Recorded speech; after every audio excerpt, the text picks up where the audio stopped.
Good morning, folks. This is Mr. McDonough, and here's another tutorial.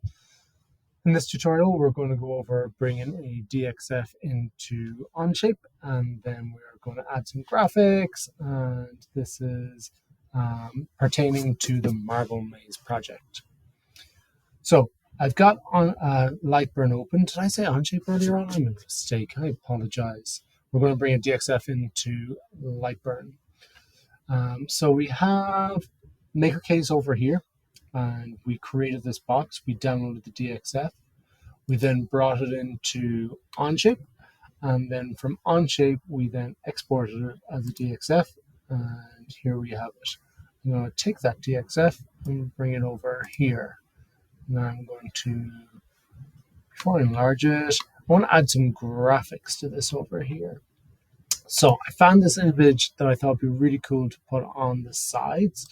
So I am going to copy that image and we are going to paste it in there. The other option is to save it, and then after it's saved, just drag and drop it in. Okay, I'm going to click on this image, and you know what, let's full screen this.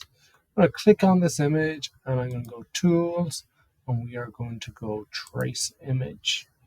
And ooh, this is not picking it up too well. Oh, there we go. So do you see initially the way that there was no purple lines? I had to bring the threshold up and up and up and up and up and up until there we go, we got it. Okay, it's not 100% perfect, it's a little pixelated, maybe good enough for what we're doing today.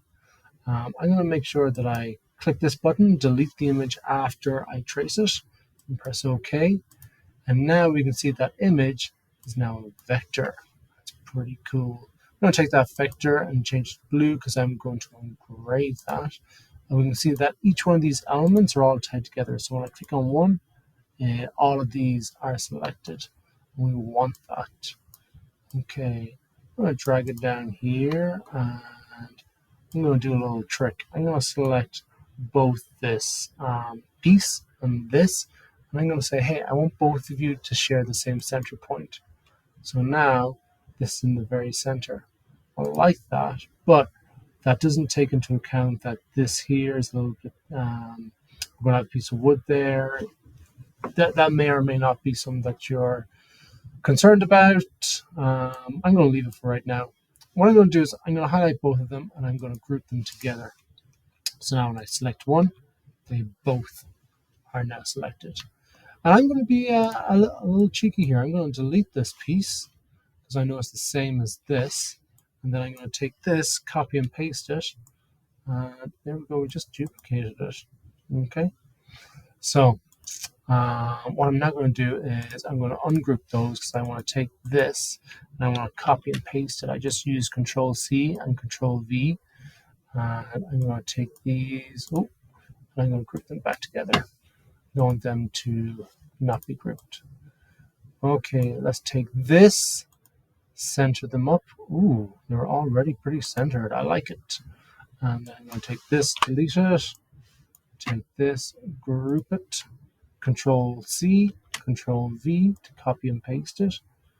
And now we have that logo on all the sides. The other thing I'm going to do is I'm going to put some text up here. Start. I can change the font if I so wish. I'm not going to spend too long. There, that'll do.